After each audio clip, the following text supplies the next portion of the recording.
When you come to a new country, it's fair to say that you want to know what's going on, whether it's on TV, if you were looking at news, social media, magazines, videos, blogs, all these different things. You want to find good pieces of information that will let you know what is happening in your country. Luckily, I found the right person today to talk about that. This is Krisa Skodra. How are you doing? Hi, John. How are you? I'm very good, thanks. Thanks for having me. Yeah, no problem at all. Foreigner's Guide to Finland. That's it. Yeah, exactly. So, Krisa, if you don't know Krisa, you should know her. She is a blogger. She is an TV presenter, PR guru. You do video blogs as well, lecturer, all sorts of things. Have I missed something out? I'm a mother entrepreneur. That's right. Yes, that too. Yeah, exactly. And a journalist and a blogger. Yes, that's true. By education and profession. Yeah. How's it going at the moment with the little one? All good? Everything is fine. Yeah. Yes. Philippos is 9 months old, and he's my main priority. Yep. And also my company, PR Lounge, professionally, is now my priority as as PR well. Lounge. Yeah, I've worked with you guys. You guys are pretty good. Yes, you're pretty good. Thanks for working with us. No problem at all. So Krisa, tell me a little bit about how you came here to Finland, because everyone always has an interesting story. I think perhaps Jimmy doesn't know my story. No. Don't you, Jimmy? So I came actually 11 years ago in Finland. I'm from Greece originally, and I was studying in Athens University, communication and media. In 2004, I was working for the Olympic Games in Athens. I was a liaison officer in charge of the international journalists and their TV crews, and all the photographers who would come to work for the Olympic Games to broadcast back to their countries. So after my experience in the Athens 2004 Olympics, I wanted to do something international. I wanted to go out of Greece. So I got a scholarship from my home university and I moved to Lapland. So I went to Rovaniemi. That's quite different. Of all places. I had two choices. I could either go to Australia or go to Finland. Okay. So I ended up going to Finland because I had some pen friends. So my pen pals were from Finland. I knew something about this exotic place in the outskirts of Europe, somewhere there in on top of the world. Northeast corner. So I was curious. So I got my scholarship. I was in Lapland, and I did there the media department. I did my studies there. And then I came in 2007 in Helsinki, here in the capital, studying in Sibelius Academy. So I have a master's degree in music and arts management. So my fields are event management, PR, media, content creation. So these are the spheres and the realms that I'm into. But then if you have the musical side, the artistic side, you're kind of like the female Leonardo da Vinci a little bit. You've got the whole rounded thing, right. Bit of a wet Renaissance woman, I think. I think that's pretty cool. Yeah, but I've been called this before, the woman of the future, or the Renaissance woman. So I think it's true. It's true. I strike a good balance between the two hemispheres, and I think this is where the creativity really comes from. Yeah. If you tend to be very focused on one thing in a certain way, and you cannot really connect the dots, I think you're lacking something in your creativity. Yeah. I think I'm able to connect the dots, and that's it. I think it's okay. It's great to go deep. Engineers go deep, but it's also good to cast wide as well and take everything in. Like a T person, like the letter T, the capital T. You have a wide range of skills, but also like the T, you go down into one area and you're specializing in something. Yeah. So I think also as a journalist, I'm a very curious person. And because a journalist doesn't know everything, and people often misunderstand this. They think that, oh, Krista, you're a know-it-all. Not really. I don't know. But what I do know is who knows. And I'm going to go down and ask that person who has the information, so I get it from the horse's mouth. Yes. So then I'm able to tell you guys something that it might appear like the ultimate truth, but I've done my research. Yes. It doesn't come from my head. Yeah. I ask the people who really know, the scientists, the politicians, the policymakers, anyone, whatever the topic might be, who has the knowledge, the entrepreneurs, the artists. Yeah. So I'm able to then communicate that message back and package it in a certain way with my content, whether it's an article or a video or a blog post. Yeah. So as someone who wants to know the right people to to actually get the story. What was your opinions of media in general when you first came to Finland? This was what, 2000? 2006, yeah. January Okay, so this is a 2006. very different landscape 10 years ago. No, so 2005. Sorry. yeah, that's pre-Facebook essentially. Yes. Yeah. So like, what was your opinions of the landscape there? Did you have a thriving journalistic community, especially for foreigners? Did you have this grassroots blogosphere, these sorts of things? Were they actually present here in Finland when you came? 2005 January when I came to Finland. Was that even on your mind actually? No, I wasn't on social media back then. I don't know if anyone remember. MySpace? High Five, MySpace. I was on MySpace, I think, but I didn't do anything on it. Right. Yeah. And I still had a blog. Actually, I think the information back then, if I remember right, was quite limited, and I started then another blog called The Expatriate. Cool. That I was writing my experiences as a foreigner in Finland, and it has been very popular. My blog. It was actually loved by the city of Rovaniemi, where I was living, and they took it under their Rovaniemi.fi website. That's very so cool. The Expatriate blog became a feature on their website, and I got people all over the world reaching out to me, asking information about Rovaniemi. So I was sort of the ambassador of Rovaniemi, unwillingly, but very happily so. So people, for example, there was a couple, Asian couple, I don't remember which country they were from, they got married in Rovaniemi, and they found me, because I was a face to Rovaniemi. There was my picture there, I had my email, I had all my blog posts under my picture. So they reached out to me and they said, we got married in Rovaniemi, could you please find the newspaper of the day of our wedding and send it back to us? We would pay for this and that. Sure. Yeah, so I was doing things like that, and also people, students, international students like me, who were there as exchange students, or they came to do their degree programs, or they were married with a Finnish man or woman. They reached out to me, and we had chats, and we met. So it was good for me also to find more people, to reach out to more people. And this is the power of social media and blogging. You become the face. People can reach out to you. It's all about interactivity and commenting and sending that person. Blogging has actually got a very long history. It is like 20 years old essentially. Even in the 90s, people were blogging. So yeah, I can understand that side of it was a big thing. Yeah. And I started in 2003 with blogging. So in 2005. I started simply writing in English. Yeah. So from the city of Rovaniemi. So you were writing in Greek before? In Greek, yes. So you were writing from Finland in Greek? I had another blog then. I had actually two blogs, my personal blog and another one called The Real Story. No, The Insights. I had another blog also with another blogger. Yeah. But your blog from Rovaniemi but from Rovaniemi was in English. Okay. So then it was under the city of Rovaniemi, and also it was turned into a column in a newspaper called Uusi Rovaniemi. Okay. So it's the city newspaper. So I got those opportunities because I think, and why did I get those opportunities?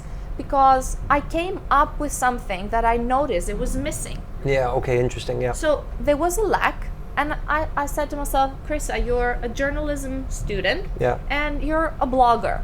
I had started at that time a couple 2-3 years ago with blogging. So I made something I think that added a value, and this is how it was then became more and more popular. So what exactly were you actually blogging about? Was it just general life? Did you have opinion pieces? Were you interviewing people? What sort of thing were you doing? Opinion pieces, I would say, because a blog is something personal, and you have to really expose your personality and your writing style. And I think there is where you find your niche and the audience to follow you. So I was just sharing my opinions, how I see things with the eyes of Krista, how I see things. That's it. That's what it's all about. Yeah. Yes, through my perspective, and people just love that. Of course, I got lots of heated discussions as well under the blog. A Greek politician, Major? Never. No, but the thing is that. This is what you aim for, right? You want to create those conversations. Yeah. Exactly. Yeah. If you got to spark debate. You have to. Yeah. If you don't question it, then it just carries on going. Exactly. And it's just boring. I think I like to be a person that somebody loves or hates. I don't want to be mediocre. Yeah. If you are mediocre, you're just floating and who floats? Dead fish. Dead Yeah. fish tend to That's a float. good- And That's a good point. and in Greece, we have this saying that only corks float. It's good that we are in Aussie bar. So wine corks, you know, they're so lightweight. They don't have substance. They don't have any value, maybe. Yeah. So they are the ones who float. Yeah. A cork, an empty head. Yeah. If you're a rock and you have a strong opinion, you tend to go to the bottom, Yes. but you leave your mark there in the bottom of the pond. Yeah, you make your impression. You make an impression. Yeah. You create a ripple effect. You create waves. Yeah, that's Yeah. it. The rock is always going to be in the pond, Yeah. but the cork might float from place to place. Yeah. I mean, I think I'm a rock, whether it's good or bad. I think you're a rock too in a good way. You're a good rock. Yes. So with like Yle and the media outlets that were available back then, was it more? Firstly, did you even have access to English language media provided by Yle or the state or other things? Did you know what was happening in Finland? I knew, and of course I'm very curious, as I mentioned, so I love to research, and I was finding at that time, in 2005, lots of information online, perhaps a bit scattered. I'm not sure, did Yle had their English service back then in 2005, but I think very shortly after I was very interested. I think they did have it, yes. So I was looking at it and watching it, and I had my eye on that. I thought that, I want to work for the national broadcaster. That will be my goal. And actually I started learning Finnish, and I wanted to perfect my Finnish so that I would be fluent one day, so that I could host the news in Finland in Finnish. Wow. So actually, that's a glass ceiling to break. well, it's true. I've came so close to it, not in Finnish though, but in English. So they had an opening once. I think, John, you know about this. I share this with you, but I can tell to Jimmy as well and to the viewers that I was actually twice casted from Yle International News. They had an opening once. I applied. I was already here in Helsinki studying in Sibelius Academy for my master's. They had an opening. I thought that's my golden opportunity right here. So I took a friend. We borrowed a camera, and in Sibelius Academy I made a small demo. Me hosting the news on a table, the camera across of me. So I hosted some fake Chris's news. And I sent that with my CV and cover letter, and I heard back from them. Yeah. They wanted to see me, so I went there to Pasila and to Yle, and I had a written test so that they see my language skills. I had to make a piece out of different sources. I had to go in the studio, so I've been in their great studio facilities. So I've been there under the lights. I was using the teleprompter, so I had to read the news back to the audience. So people were looking at me from their control room, and high pressure situation. yes, just seeing how would I perform. I had the experience of doing radio shows, so I was quite confident. So I thought that's my moment, and I think I nailed it. And I heard back from them, and they were actually very much willing to work with me. And they thought that what was the quote, that you shine. That's you cool. shine. All right. That's better than being fog. So I thought that I got this great feedback. Eventually, they took somebody else for that position who had Finnish and Swedish and English language skills.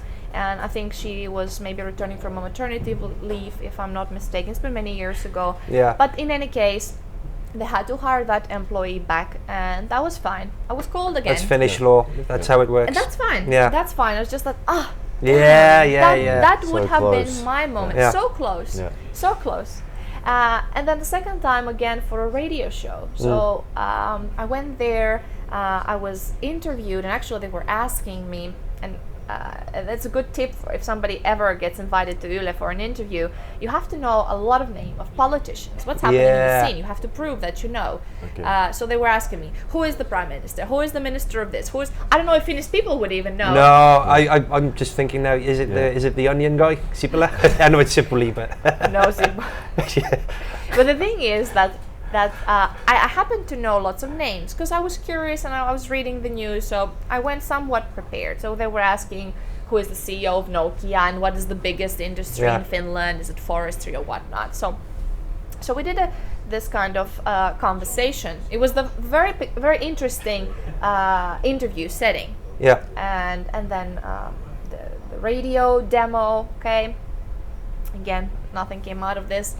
But it's interesting because yesterday I asked on my social media. I have about 5,000 friends on Facebook, and many actually replied. And I asked them, I'm coming to this show and I'm going to talk about Finnish media and the social media landscape and whatnot. What are your opinions as expats? What do you think? Because I do have strong opinions myself, but what do you think, guys? Can I share something? And many people commented that yes, that's true. Actually, one woman had a similar experience than me, that she had been so close to being interviewed or being featured in Wiley or Finnish media. And for instance, she said that when I asked them if I could do it in English, so she's an art researcher, so she said that if I could do it in English, and she never heard back from them. Yeah. So they approached her, so she was doing something remarkable. They understood the value of that. It was newsworthy, obviously. Yeah. But then when she asked, could we do the interview in English? Yeah. She never heard. And then, funny enough, they interview somebody else about her work who didn't know her work well enough. So they didn't interview the person themselves, but they went around the person. So just to keep it in Finnish. Yeah, to keep. I mean, I what think, is this? I think there's a very interesting problem that Yle has right now as a national public broadcaster. We pay TV licenses, and Yle is supposed to represent the needs of the Finnish people.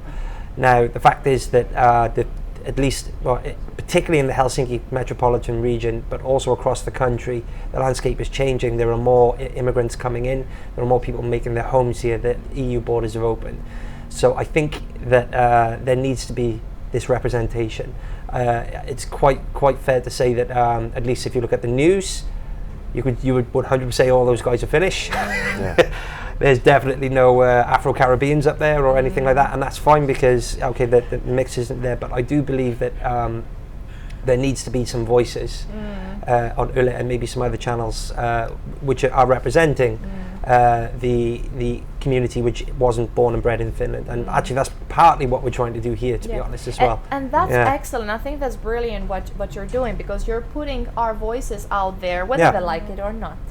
And I have the same, I think we discussed about this off record, but I believe exactly the same. The lack of representation is there. I've been living here 11 years, and I have been invited once to talk to Yle, and that's through somebody else. And I was wondering why I'm not being invited, because I've been interviewed by Yle. They know that there's a Greek journalist living here, a young female, right?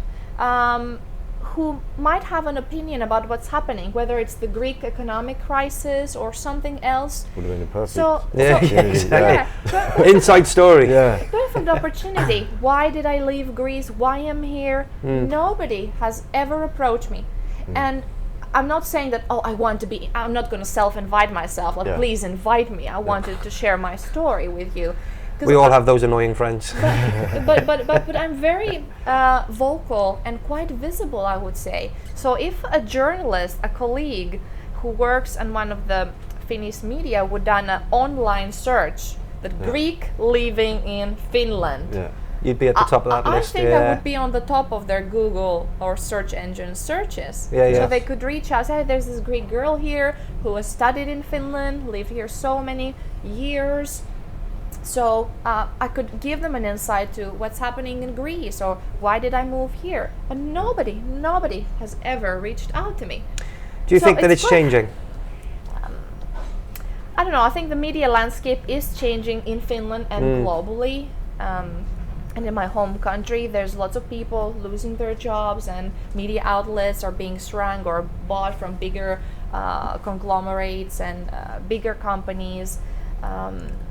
I think what's happening is interesting, that you And thanks to the power of the internet and social media and blogging and online platforms, now there's a rise in non-traditional new media, online media. I'm a little bit sad that one publication, the Helsinki Times, that was very close to my Yeah, heart, cool people. Yeah. yes, so has shut down their print version. So Yeah. that's sad. Yet there is the online version available. Is 6 Degrees still going? As a print, I haven't seen. I don't think so. Yeah, I haven't seen it for a while I actually. haven't seen Yeah. it for a while, but of course I've been pregnant and now with my baby. So these are But actually definitely the Helsinki Times does not exist, the physical copy of it.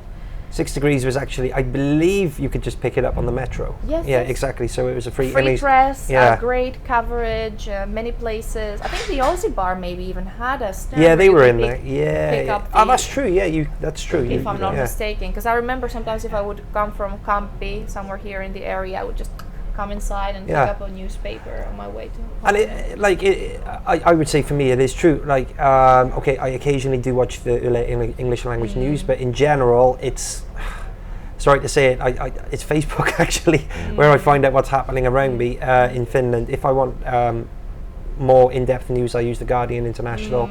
But in Finland, it can be a little bit tricky to find the right thing. So I do think that these days, people who want information, you need a good blend of traditional media and grassroots outlets, Twitter, Absolutely. things like this.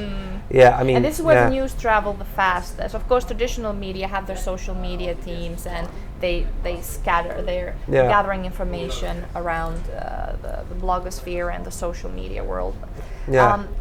You're very right. I was thinking exactly the same, in the sense that the news that you see in, let's say, in Wiley International Edition or in English-speaking outlets here in Finland, they somehow want to paint a more beautiful picture than the reality. So we don't really get all the nuances, all the information of what's happening in the society that we're currently living. So I think that the people who write those news in English might have in the back of their mind, maybe I'm wrong, but I feel that they want to paint such a beautiful picture, so when somebody is Googling Finland from abroad, Finland, they find all these beautiful stories, how top we are in education, how great welfare we have, the Kela box this and that, how open society multicultural is. Where in reality, I think that it's quite obvious if you live here and you experience that, yes, Finland is great, has many great things. Yeah. Absolutely. We wouldn't be here so long if we wouldn't Yeah. like it here, right? Let's face Exactly. it. But we have to be vocal about things that it could be better. Yeah. So it's still very monocultural, homogenic society Yeah. that faces like yours, like mine, and like yours are not visible. Well, And we are not even different. You know, we're white, skin, Caucasian, Western European, or where are you from, Jimmy? Australia. Australia. But he's got right? all sorts of Yeah. weird genes in him. So Welsh and Italian as well. Yeah. Yeah. Right. So, I mean, we're not even. We don't shake the equilibrium so No. much. We're not so different. No. Still, I think our dark hair and our language and our manners and gestures, still we're looking different. We sound different. Yeah. And we have a little bit different mindsets. And that's a bit scary, I think, still. I think like It could be sexy, it could be scary. Yeah, you know, yeah, you it's- either love it or hate it. It's still dangerous sexy, let's be honest. I think like our middle name. yeah, well, I'll tell you something honestly now. I thought that Britain was like 20 to 30 years ahead of Finland in terms of multiculturalism and acceptance and this and that, and then Brexit happened. So fear. They put the fear in and everyone just reverts back to type. So I think that it's super important to have clear information about everything, about people, about integration, about for example, there's been a lot of negative reportage with immigrants here in Finland in general, maybe from the Middle East and other places as well. I genuinely think there's a 1 in 10 rule. If you're in a room full of 10 people, one of them will be an arsehole, doesn't matter where you are in the world. But then maybe focus gets placed on other things when it should be more about balance, and you need to move away from fear and to actually go a bit more in depth into things. So I don't know. I think this is this is like an important thing, not just in Finnish media, but in media in general. We have a responsibility to tell people things that they should be hearing instead of things that are going to sell newspapers and create reactions. That's my thoughts anyway. Yeah. And to build on top of this, it's also the fact that in Finland the news sources are quite one-dimensional. Yeah, I'm thinking it's meat and potatoes stuff, isn't it? Yes. Yeah. So I think the Finnish media is not investigative enough. I understand that they don't have the time. They're pressured to put the news out there, to make their articles, to go to print, this and that. Yeah. So they focus all their efforts in finding the information from the Finnish news agency or from the Associated Press, so very specific sources of information. So essentially you get pre-packaged so everybody press says, releases. Yeah. Exactly. Everybody says the same thing without really looking at getting the quotes from the people who are really affected by this piece of news. Yeah. So, or picking up the phone, and even with the social media, it's been so easy. So I think this is what's still missing. That whatever Associated Press says, whatever information is sent from the central of Europe, let's say, it makes it to the Finnish media. It doesn't matter. So that's why, as you said before, I also read and watch Al Jazeera and CNN and read The Guardian and see what's happening in Greece and find information online, and of course social media. So I try to be honest with you, I haven't had a TV in Finland for how many years? 9 years. Of course I watch You TV, plug into the matrix, so from online and mobile apps and things like that, but as a television set I don't have one. Yeah. Because I'm a little bit fed up. I didn't find any information, the information relevant or interesting enough. Yeah, our news in Australia is horrible. The way your Fox, aren't you? Quite a lot of it's Fox over there. Channel 9, they'll have like a big lead all day, you know, about a story that's coming up, and it'll just be nonsense in the end. It's so annoying. News is entertainment essentially. Yeah. And then the fact is, this is why I think Yle has got a massively important job. I'm from the UK. BBC I think is massively important because it's not owned by a bloke. It's not owned by a media conglomerate. It's owned by the people, so it serves the people. So I think that's important. The people. How do you serve the people? Well, you give them useful information. You know, you inform them. You don't just spoon feed them crap which they can get from anywhere else. It's about the educational role of the media as well. And if you're a public broadcaster, you have a responsibility to the citizens, to the people living in the country, to educate them. Whether it is children's related programs that children can learn something, whether it is a cooking show, whether it's politics, whatnot, sports, everything needs to be available there for everybody to have, as we said before, the wide knowledge of what's happening in my society in order to take a right decision in what hobby I'm making, my tax is going to increase, is my kid educated and entertained from the public broadcaster. One thing I will say about education here is fair play to them. Dubbing does not exist. That's perfect. So everything's in English. I actually have things I can watch on television with Satu. It's like, okay, we can watch Sex and the City. That's fine. It's okay. And I think that's good. I do think that that's an important thing for sure. So you do have that, and probably actually the radio side is maybe in slightly better health because you have quite a few options. You've got Yle X, which I like. That's good. There's Spirit FM. Spin FM, is it? Didn't you have a history there? Yes, I was 3 years hosting a radio show there, the Spin Chart Top 20 in English, with lots of interesting guests. So I gave. Krista loves a hip hop. Yeah. So I gave the opportunity to a lot of people, Finnish and international, that have an interesting story to share, whether they're artists, entrepreneurs, film directors, rappers, whatnot. So I had people. I interviewed Method Man and Lil Jon too. I'd love to know how stoned they were actually. Well, no comments. So lots of timeouts. So what were we talking about? Yeah. So it was interesting to give that platform, and I had lots of people listening and tuning in every Wednesday when the show was on Wednesday, or whatever, Saturday when I changed to Saturday. So that was an English show. We had lots of English-speaking radio hosts. Did you have guests on as well, or was it more that you were just Yes. presenting? Oh, Yes, okay. guests. So the guests would be interviewed. So in the middle of the show, before we released the top 10, Yeah. so from number 20 to number 11, then we made the interview with an interesting person weekly. So I had a chance to meet and talk with lots of interesting people. Yeah. And lots of listeners would tune in and leave their comments. So it was good. Still, my Facebook page of Spin Chart has almost 800 people Following. following. Crossing their fingers, waiting for the comeback. And I still get some new requests to join. Well, so it's quite interesting. Yeah, so I did that. I think the Spin FM does not exist anymore, exists perhaps as part of a city newspaper. Yeah.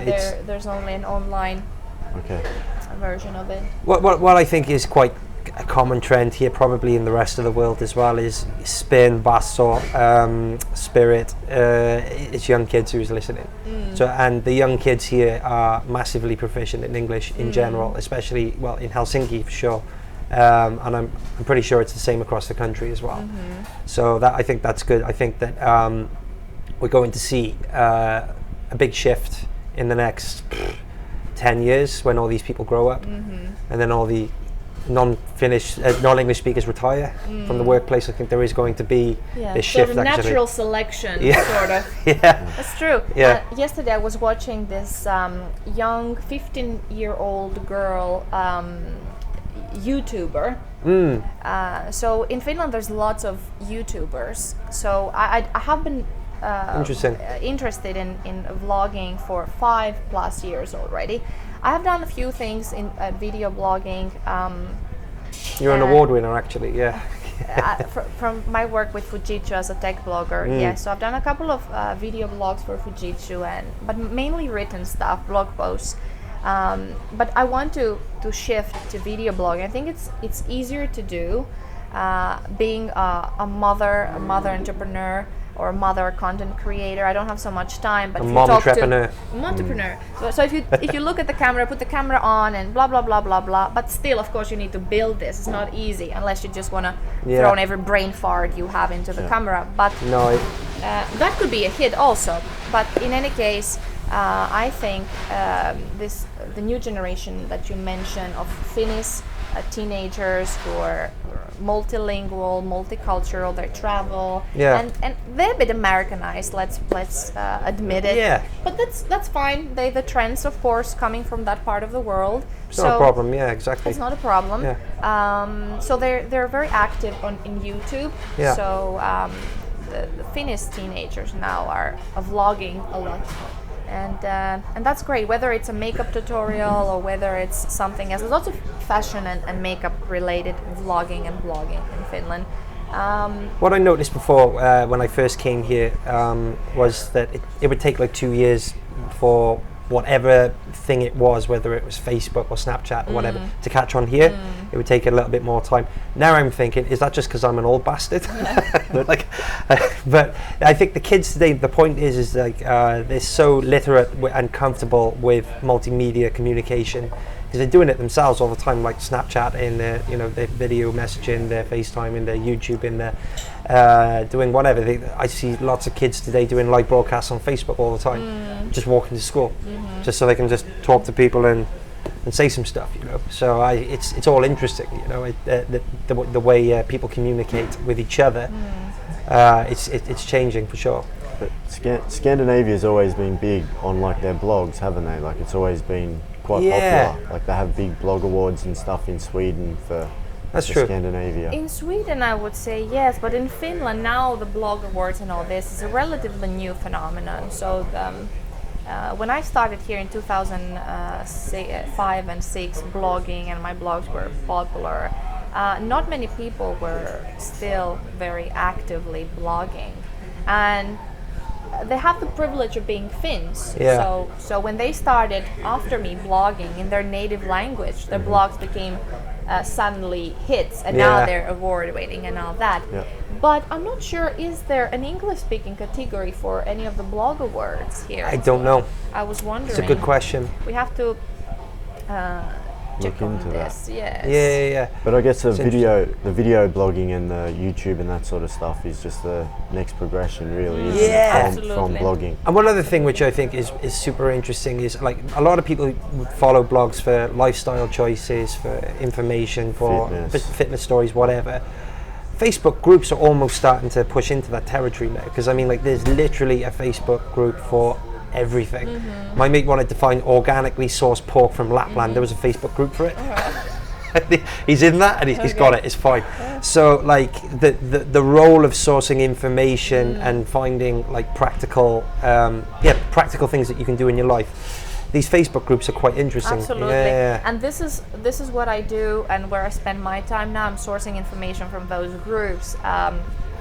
Mother-related issues, for instance, nutrition-related issues. There's loads of the mums groups. So lots of the mum groups, but this is all three of us know about the mums groups. They work really well. It's like, what do I do? What's he doing? He's got turning green. It's like, right, do this. All right, work. Thanks. But it's very interesting from the communication point of view, because they sometimes have the up-to-date information, whereas in Neuvola they get some information from the Finnish health organization, THL, and perhaps it might be even outdated. But those mothers, there's some professional mothers right there, I'm telling you. Yeah, for sure. They know what the World Health Organization is stating, how to introduce a baby to solids, what to do, this and this, plus 1,000 recipes. So it's a great resource if we talk about this. So, and you're also a food blogger. So exactly. Yeah. So there we go. I'm on there too. Exactly. You're following also this mother group, nutrition group. It's all on there. I mean, like Sat was one really good friend. She's got 6 kids. Had them by the time she was 30. She's like black belt 4th dan mother. Whatever the problem is, she's seen it twice. Yes. It's like, done, do this, it's fine. But this is the grassroots level. This is again the power of social crowdsourced media. Information. You source information from the people who've actually experienced it. Because if you go to Neuvola, to your health clinic, and ask something, I was there a couple of days ago with my 9-month baby, and I asked a question, and the doctor was there, and the nurse was there, and they were young girls that don't have children. They didn't really know how to answer to my question. They were looking at each other and asking, do you have anything to say? Do you? And I was like, okay, I'll ask Facebook mothers. That's it. What's happening here? What can I do? I did my own research. I found all kinds of sources, and so there's a funny Australian comedian. He's a bit blue. He works a bit rude, but he said that in America they went to have the baby lessons, and the guy took this VCR and like blew the dust off it, put it in, and the title of the video was called "Don't Shake the Baby." He said, "Don't Shake the Baby" is 40 minutes long. I think all the information you need is in the title. Fair enough. Right. Yeah, exactly. So, I mean, this old spoon feeding thing is, I mean, if you told the kid that, like, the only time they could watch PewDiePie was 7 o'clock on a Tuesday evening on Channel 5, they'd be like, what are you talking about? Like, you know, people want to access things when they want to access them, and they will access as much of it as they want, in my opinion. Like, I mean, how many times have you read an article or watched a YouTube video and I know what I'm doing now, that's it, it's fine. That's what people want, essentially. So I think, like, the big broadcasters across the world, and Yle and other places as well, they need to try and solve that problem. It's a difficult problem for a big organization. How do you do it, you know?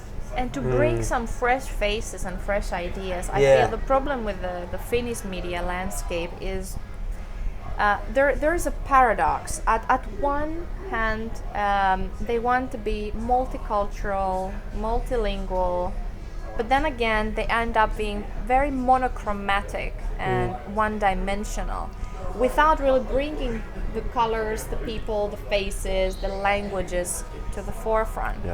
So, there is a great vision, but then the action doesn't really complement the vision. Where are we going now with this? So if we keep inviting the same people who happen to have actually a Finnish background, so just because, like our kids, they're bicultural, bilingual. Yeah, they'll be on TV. That's fine. Maybe they'll be on our TV. That's great. But then in reality, people who come here, people who try to learn the language, people who work here, who pay their taxes, who are entrepreneurs, who hire other people, who study, who build their family here, right? Yeah. So those people somehow, I feel that they're still not in the forefront. And I'm saying this because I was thinking before I came to your show that I've been living here 11 years. I know, I would say, not all foreigners, but many foreigners living here from so true. many cultures. Because I have been a teacher. Most foreigners I know you actually. You see, so I love this. I'll say something in Finnish. I love this Finnish saying that says it goes like this: Kaikki apina tuntee, mut apina ei ketään. Okay, Do you understand? All the monkeys something, but the monkey doesn't something. I don't know. So everybody knows the monkey, but the monkey knows nobody. Yeah. So I'm the monkey. Okay. Because I've been a teacher, I had lots of students, international students. I've been a radio host, so I had lots of international guests, and different networks. I'm very active in different expat communities. So I know people. So I was wondering, I'm 11 years here. And from all these hundreds of people that I know, very few, less than 10, made it to the Finnish news. I'm just thinking, I don't want to go myself to the Finnish news, right? I was wondering, those people that I know, that I think they're exceptional, that they have an interesting story to tell, why they're not there. So at 11 years, if you multiply 11 by 365 days a year, all foreigners living in Finland should be every day, each foreigner of us, to tell their story. So what I would make, and remember I said this here, I'll make a TV show, a talk show, featuring a foreigner a day. Yeah. So tell me your story. Yeah. That could make a person's life.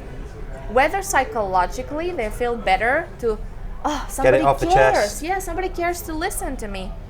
Or maybe opening a door for them that, hey, there's an interesting Jimmy here who has this and this skill set, who is looking for employment or is a single guy. We need like a whole 2 podcasts to go into his story, but yeah. But so I would make a foreigner a day. Yeah. 11 years in here, I don't see a foreigner a day being featured. There's one or two prominent, I would say, foreigners in the media, but there's not much. There's I forget her name, the politician. Fade. Yes, there's her. There's the Kenyan guy. Right. And that's about it, I think. And that's it. And I know both of the people, great people. But the thing is that they've been living here long enough. They're Finns. They're new Finns. Yeah. And they're also politically affiliated. I don't want to be featured for my political background. Yeah. None of it. I don't have any. I don't want you to. And I think none of us perhaps have some political affiliations. But you see, still the object. Not to the point that that's what I want to be identified as. Exactly. Of course, you have beliefs, but other than that, you are presenting yourself and your story. But those people who are featured in the mainstream media in Finland, they do have political affiliations. So their party. So even though Finnish media claims to be objective, I'm afraid to say that it's not. Yeah. Because we constantly see people who have their party that supports them, that funds their campaign or helps them with their campaign, pushes them to make an appearance in media outlets. So that's why we're getting up in this monochromatic, monolingual, monocultural representation. And they're just putting out the reports, and all the news articles are coming straight from whatever. So you're just a mouthpiece, essentially. You become a mouthpiece, right? Then there's no originality, there's no original journalism, investigative, and it's so easy nowadays. You just pick up the phone and call. But you think as a journalist that'd be so much more exciting to be looking for a story rather than just getting a transcript. My favourite things to read is the lack of time, essentially. But true. But then, the Guardian long reads, I love them. It's like a 5,000 word article where they pick it. And they go to the bottom of things straight through, and you learn something that you really would not find it any other way, and that's super cool. And if it's an important thing, then even better. They could be talking about like cycling, doping, or they could be talking about you'd think it'd be boring, but strawberry pickers. But how Brexit is going to change all that, and like in the UK, because they're all foreigners basically. So these little things, these little areas of society that you wouldn't know about, which aren't just the mainstream Big Macs, and you actually go into like the little gourmet delicacies of what's on offer. I think that's important for sure. But that just comes back to society as well, and whether people actually really give a shit and want to look into the big picture. Like a lot of people are just happy there to turn on the 6 o'clock news, watch the news for half an hour and be like, oh, okay, that's what's happening in the world. This is a good point. A lot of people are, to a certain extent, but also as well, the fact is that you've got to remember, in my opinion, you've got all these kids coming up who speak English, who are now not exposed to the media of 5 million people. They've got the whole world's worth of media right there. Absolutely. And the fact is that no matter what your interest is, you can find something online for it right now if you look outside of Finland. And I think that the fact that everyone is so coming up so fluent in communicating in English is really going to broaden a lot of horizons as well. I think that's a good thing, and I do think that attitudes are very different. They're very open with a lot of the youngsters. I don't know about you, but I think there's like a real big generation gap between like 50-year-olds and 30-year-olds. Like 50-year-olds would have been home 100 years before, whereas 30-year-olds wouldn't be at home 50 years ago at all. It is changing in Finland, and I do think that this media landscape is changing. That the borders are opening and people are, being more exposed to the world in a way. So, about being exposed to the world, a couple of days ago, in my Facebook memories, reminded me that I said a quote. I've written in a Facebook post, my timeline, saying that explain this paradox to me, and I want to share this with you. How on one side, Finland wants to be international and welcoming foreigners, immigrants, refugees, and on the other hand treats bad the foreigners who are already living here. So I feel that the foreigners who are already here were not really put on a pedestal, and not that we want to be, but as a matter of fact quite the opposite. We have to struggle and prove that we're 2 and 3 times better than an original Finn, 100% Finn, a native person, to get a job, to get an opportunity. So we have to really prove ourselves we're not elephants. And then on the other hand, the picture that Finland paints is that we're very international, we're very multicultural, we're very open, we want to welcome this and that, and the biggest brains come here. And so Finland has managed indeed to get very smart people, people of good quality. I'm very surprised. I've always been surprised by this, and I was thinking, comparing this to my culture, to my country, to Greece, that what immigrants Greece is getting, perhaps low income, blue collar, they come for specific survival jobs, they come to work, and that's fine, right, to make a better living for themselves and their families. But then in Finland, you get all these highly educated people with masters and PhDs and hungry to work and to contribute to perhaps a different level of different sphere where it can contribute greatly to society, right? To do research, to do this and that, to open a company and employ others. So they're great foreigners here, entrepreneurs, hardworking people who somehow are not giving so many opportunities. That this is one, I love Finland, but this is one bitterness I have inside me, that damn, I want to be used, like use me more, can you use me? I feel I could still contribute more to the society, and nobody even bothers to ask me, Krista, could you do this, could you do that, how about this? I could be a great ambassador, and I could also share some things that could be changed. But then if I manage to say anything that, oh, this we could do better, if you don't like it, you can go back where you came from, because when in Rome, do as the Romans do. I'll go to Vanda. Do like the Vandalizer do. It's like, okay. But that's kind of how it is here in Finland. Like, everybody gets free education, so they are almost over-educated, and then it leaves a massive gap between those educated and expats that come here, And I think if they open the English language up here in Finland, it'd change the ballpark a lot, and I think things would probably get a lot more competitive over here. Yeah. But yeah. because of that reason, I think that's one of the reasons why they won't accept English as another language, because they already have all these over-educated people. There's no one left to do the shit jobs, I guess you could say.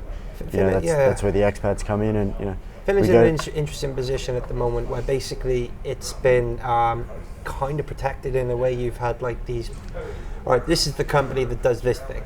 This is the company that does this thing. This is the company you buy your clothes from. Yeah, so everything's fine. There's been no market pressure. It's all good. They have monopolies. Monopolies, very strong monopolies. It's all good. But then obviously when Finland has become part of the world now in many ways, and getting your international pressures, you're getting what's it called, the sharing economy. So your Ubers. I mean, that's like the stormtroopers almost for like the Finnish taxi people.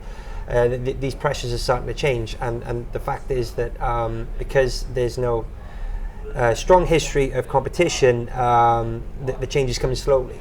So there's going to be some interesting things. But one thing I will say about Finns is, like, I mean, if you look at Nokia, that company's died like 8 times, and like they do get on with it in the end, but it takes like basically decimation before they change over. So that's coming, like that is coming. But yeah, on a lighter note, should we say, if I just got off the plane and I wanted to know what the hell was happening in Helsinki, where would I look? What would you say? I'm guessing Facebook, actually. Absolutely. Actually, there's lots of people who... I left Greece before the crisis, so I'm not a crisis generation immigrant. I left because of my studies, as I mentioned, and before the crisis. Perhaps I was a little bit... I saw a glimpse of something's going to happen. Maybe I should go. Yes, so perhaps I saw ahead. A little bit. The woman of the future that you mentioned in me saw something. In any case, many Greeks have been in contact with me throughout the past 5 years that the crisis has really intensified. And I always tell them, join Greeks Living in Finland Facebook group and post there your questions, whether it's education, whether it's accommodation, whatnot. Of course, I provide them official sources like studyinginfinland.fi and this and that. But from a news outlet, the Yle News Online is quite okay, I think. If you want like a 3-minute soundbite of what's happening in Finland today, that's not too bad. But I don't think that's interesting to somebody that comes from abroad here. It's more for us that live here. Of course, they can get a glimpse of where they're coming to. I think they're mostly interested about how do I get going, where do I stay, how do I study, how do I get my bus card from. So this information, of course, there is this infopankki.fi. And there used to be Expat Finland. I don't know if that's still going. Still, there's a forum, I think, still available there. I don't know how active it is there. Yeah. So of course there is all this Finland news and Finland Today and Helsinki Times. They give a glimpse of society somewhat. A Foreigner's Guide to Finland. Foreigner's Guide to Finland. So we're hoping that you can give also more insights to what's happening here. That's it. Yeah, we want to keep it fresh and interview interesting people. Yeah, and I think you're pretty interesting. I have to say. Good. Just a voice to let the people know, because it's so depressing here. In any case, winter is coming, so we just let the people take it all out off their chest, and maybe they find somebody who can like, oh, I really connect. I feel like this, like to empathize. I've been there. I felt like this. Exactly. I just want to touch upon something that Jimmy said. You talk about the foreigners getting the jobs that Finns don't want to do. Yeah. That's not true, in my opinion. And I'll tell you a personal example. After my graduation from Sibelius Academy, I had already 3 degrees: a bachelor's degree, specialization in international project management, and a master's degree in arts management. I spoke English and Finnish and German, and I was learning Swedish, so plus my native Greek. Okay, so I was looking for job opportunities because after my masters, my father had told me, Krista, after your masters, you need to really decide: are you staying in Finland, or are you coming to Greece, or are you going Yeah. to Brussels, or what are you doing? We need to really know where Focus. to find you. You know, focus your energy somewhere, or you know, if you want to stay in Finland, maybe we buy you a house. Nice. Greek parents mentality. Yeah. So I said, Dad, I don't know, don't make any investments yet.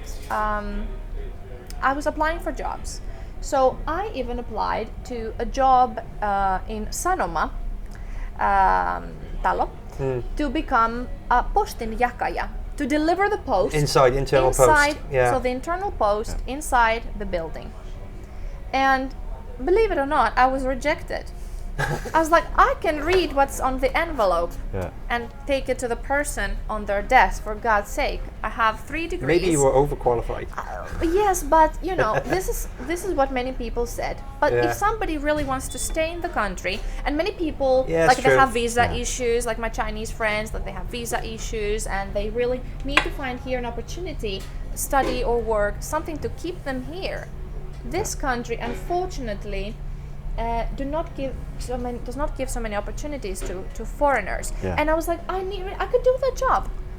Like, don't tell me I'm overqualified. If I'm willing to do the job, you cannot tell me, no, we think you're overqualified.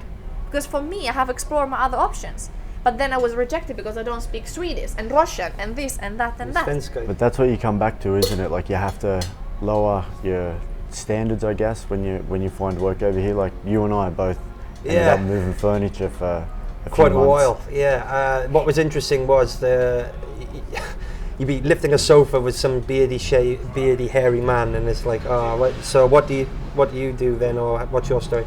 Actually, I have a PhD in forestry textiles and this and that. I was like, oh, okay, so that was a wise choice, I guess. But really educated guys. But yeah, it's difficult to find the jobs. Everyone's up this end. Yeah. For me, there's no low end and high end jobs. It's just a job that makes you happy and you earn a living. Yeah. I'm happy to do it. Yeah, I never have agree. any problem to do any job that I would be asked to do. It's just that to be given the opportunity. Because even for those jobs, they could have asked you, oh, sorry, but you don't speak Finnish. How are you going to move that package from here? The reason to why there? we got the job was because we knew the recruiter, and he interviewed us, and he said, "Yeah, you're okay." It was one of our rugby mates. So in any case, you'll be discriminated if the person. So it's all about people at the end of the day, right? So if you find a person who maybe they have a thing for British lads, or maybe they had a Greek boyfriend and have good memories about their Greek holidays, and it's about your country's image and reputation. Maybe somebody loves Australia, or it's their dream to be there and spend their lives there, or they've been there, so they create some kind of country image and a country of origin image. So that really depends, but it's a pity not to be also objective and say that, well, this person has the skills, they can do a job, and also to see the beauty and the possibilities that foreigners can open for Finland. So if they hire you, maybe you open a door to Australia. Maybe I open a door to exporting Finnish products to Greece, right? Maybe you open a door to your country. Maybe you provide really the native English speaking, proofreading, whatnot, skills that you can put. This is why 15% of all businesses in Helsinki are owned by foreigners, because I do think that this is starting to happen, where not just also Finns, we're starting to diversify down. That the employment market is getting scattered. There's no such thing as a job for life. So it's I think maybe this is the opportunity actually for people. Yeah. And this is, I think Jimmy mentioned about the startup mentality, and this is perfect in Finland. It's a country with a startup mentality, and that helps a lot the foreigners who come here, because the foreigners who come here, they need to survive, so they're influenced by the startup ecosystem. Say, hey, maybe I can create my startup as well. I can do something here. I can make my own one man, one woman company. Maybe I can put a team together and do this and that. So the ecosystem is really pushing entrepreneurs or foreigners with entrepreneurial mindset and attitude to create something of their own. Yeah, and the government backs it to a certain degree as well. Like you get some money. So I have my own small company. John, you have your own company. So the point in Finland, because there's one thing, I think I'm perhaps not liked in some Finnish circles, because I say things as they are. I don't filter myself. No, that's fine. And this is a problem for some people. Some people love it, but I don't have a filter. I don't censor myself. I say it as it is. Of course, I have a sense of appropriateness at times, but mainly I say it as it is. I've never heard you call anyone ugly. So. No, okay, well, I wouldn't do that. I'm polite. Yeah. And we're in Finland. Yeah. Everybody's so gorgeous. Exactly. Scandinavian hunks. Yeah. And goddesses. But the point is that Finnish people. Somebody told me recently that Finnish people want to be part of your success. So I was thinking, well, and the person said to me, they're into PR. They're international into PR. So they said, Krista, you're into PR, you know this. And I was like, I do know this thing, but it's a bit hard for me to fake it and say, oh, I'm humbled by your effort and I'm humbled by this. I'd rather say I'm honored. Maybe it's my Greek pride kicking in, but still. You're welcome. Yes, thank you. But if somebody, I don't think somebody is part of my success. Why? Because as you mentioned, we made our success to what level, how we're not super successful, but to the degree that what we succeeded here, right? We survived, we have a living, family, blah, blah.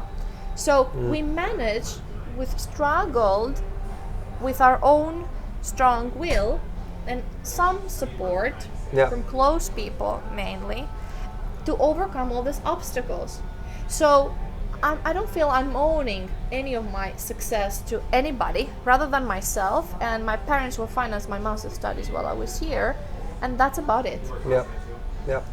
That's about it.